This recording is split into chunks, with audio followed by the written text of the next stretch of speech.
porque o fogo já está aqui. É Deus que chama o seu povo dessa causa santa. O Espírito Santo já se move em nós, já se move em nós, ungidos do Senhor. E aí? É o pastor juntando ovelhas do seu avivamento, final dos tempos, novo Pentecoste, é fogo santo do Consolador. Quero ouvir, pessoal. Deixa queimar essa fogueira santa, porque esse fogo não se apagará. Essa fogueira tem poder de Deus nesse lugar.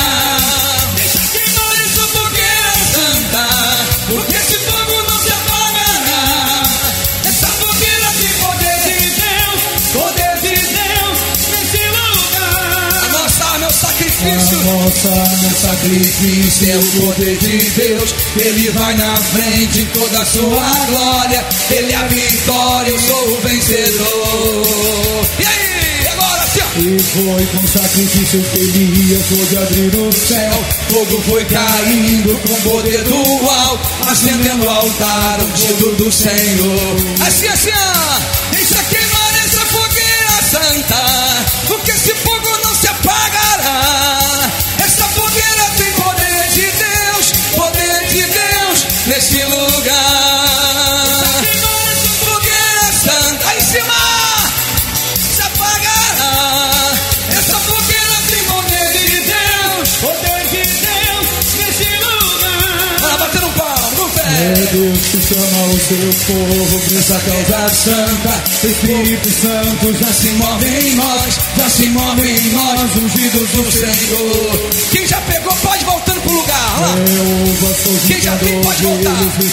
Quem já pegou pode voltar. Final dos tempos, novo Pentecoste, é fogo santo do Consolador.